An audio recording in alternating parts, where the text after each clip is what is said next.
today's show, we're talking recovery. Do you need it or not?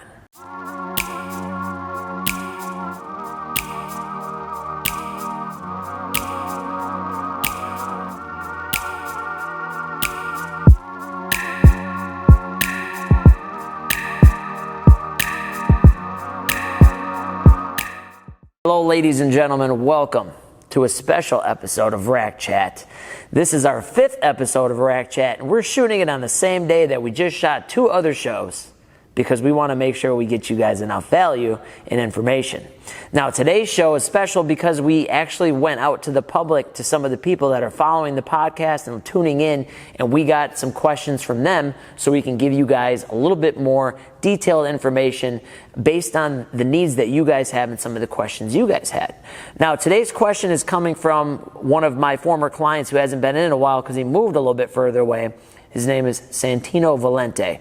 On Instagram, you can give him the follow at SVALENTE31. I will warn you in advance, he is a Cowboys fan, and he is a very big Cowboys fan. So if you have any fan rivalries with Cowboys fans, make sure that you're... And we just had the Blakester walk in, ladies and gentlemen. So it is a good day here at the Top Shop. But Santino had a great question about recovery. What is your go-to recovery process? I had a great 6 days in a row here and felt it today. No cryo places around the compound. I stretch when I can, but I want to make sure I'm staying on top of recovery as much as I can with the workouts, especially as I get older. Now, Santino's not old by any means, but he's in his 30s. He's a father, and he works hard in a very physically demanding career, which I won't go into. But if you're adding training into that, and you're adding a full workload, and you have children, you have all these other responsibilities, recovery is important. Now, later on in the show, I'll explain why recovery may not be as important as some other people are making it out to seem. But what you have to do is you have to judge your recovery based on the volume of your training or the volume of your lifestyle. If you're in a very high-impact physical job like Big Santine is, and you're doing strength training on the side and conditioning, and you're taking care of your kids, and you work in an extremely high-stress job like he does, you are going to have to stress your recovery. Now, that means you're going to have to focus on the first things first. While he mentioned cryotherapy, we won't get into the Antonio Brown version of cryotherapy, otherwise somebody's feet may freeze off. I don't buy that one. Dude's been in the tank enough. He should know to wear the sleeves, because you got to wear booties when you do that. But cryo wouldn't be the first thing I would go to. The first few things I would go to are pretty simple. I'd make sure I'm hydrated. I'd make sure that I'm sleeping 7 to 8 hours. And if I'm really feeling beat up, like Santino mentioned after training 6 days in a row, I would try and squeeze an extra 2 hours of sleep in, or 3 hours of sleep, because that is going to do more regenerative work to your tissue and to your brain and just to your body and the central nervous system than any other icing or cryo or a massage or anything like that, even though those may be good things. Now, diet is the other thing, okay? If that ingredient is not taken care of, your recovery is going to definitely suffer. So make sure you're getting high quality nutrients. You're still eating, I always say copious amounts of things like beef and like eggs and organic hormone-free chicken and colored veggies, red, yellow, green peppers, green beans, asparagus, white rice, sweet potatoes. I mean, the sky's the limit. All sorts of different fruits. Getting cherry and cranberry juice in your diet would be a couple good things to have in there. Make sure your nutrition's right so you can recover. Now, another thing when you're talking about recovery is look at your training.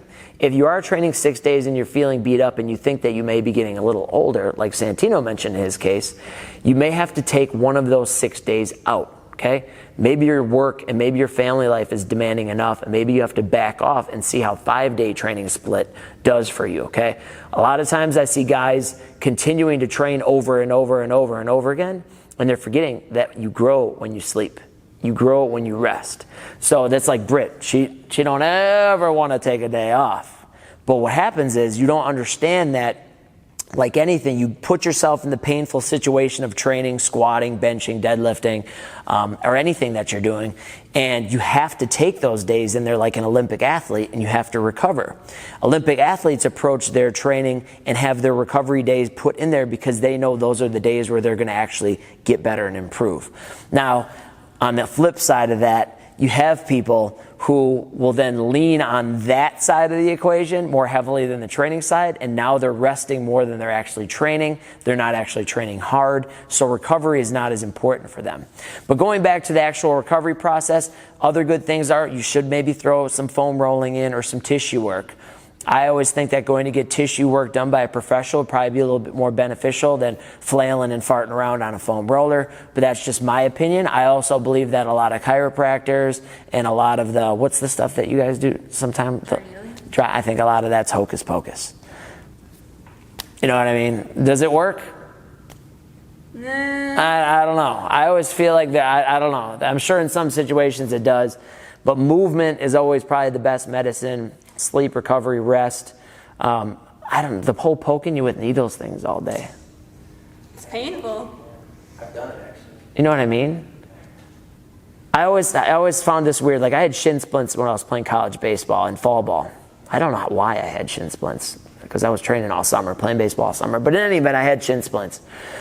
And the athletic trainer said, well, here's what we're going to do.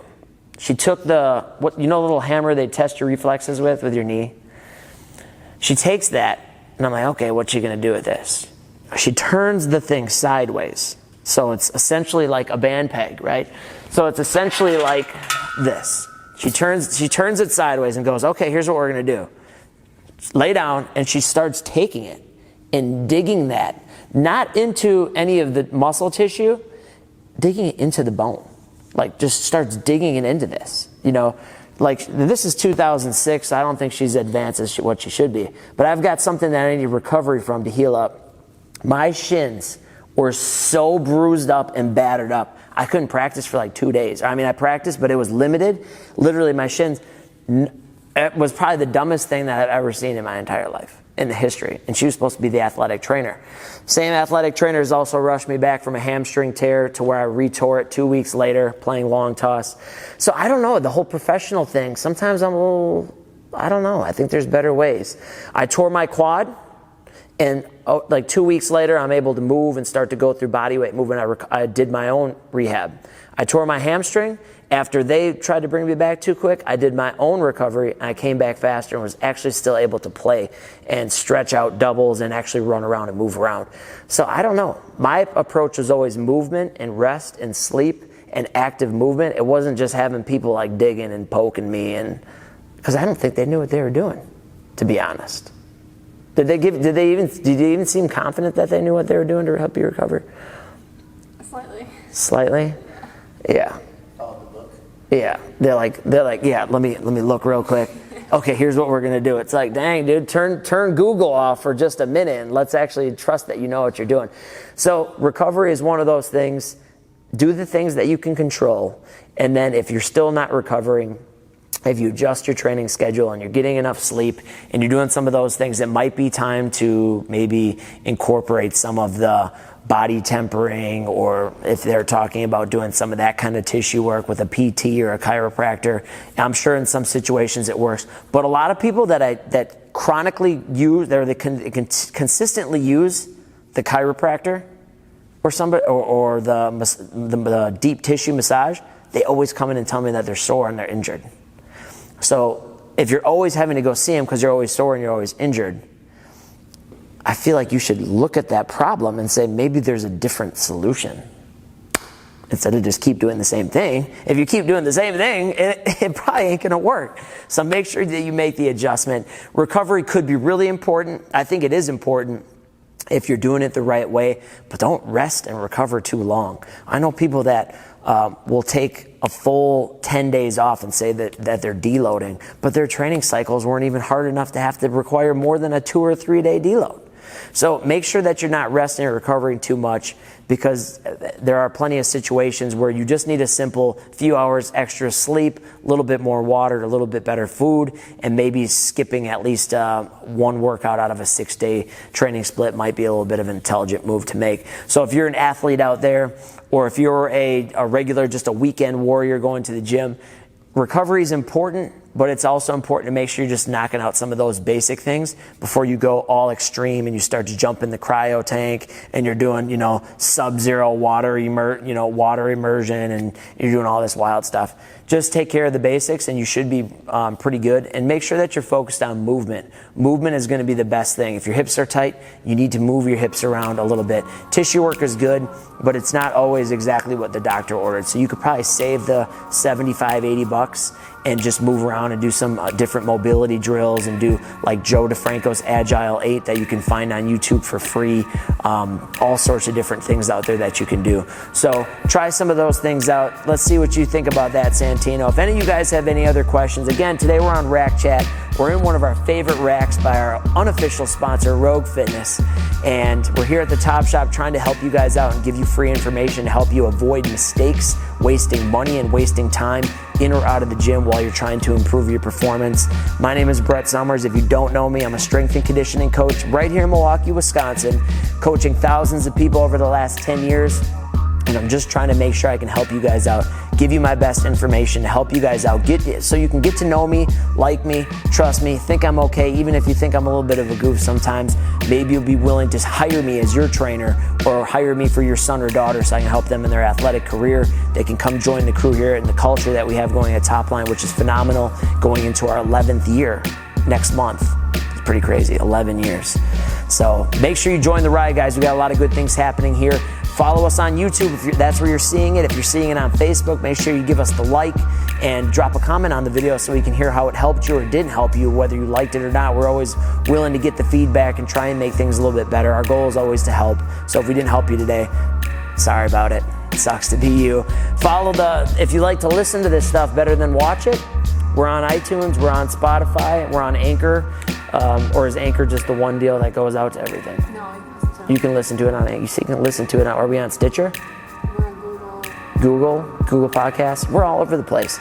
So tune in. Britt's got 3 videos now to edit and upload, so she's probably thinking, dang, this sucks, but hopefully they're short. What are we at on the clock, 10? 12:05. 12:05. I'm going to shut it down here so it can export faster. We'll see you guys soon.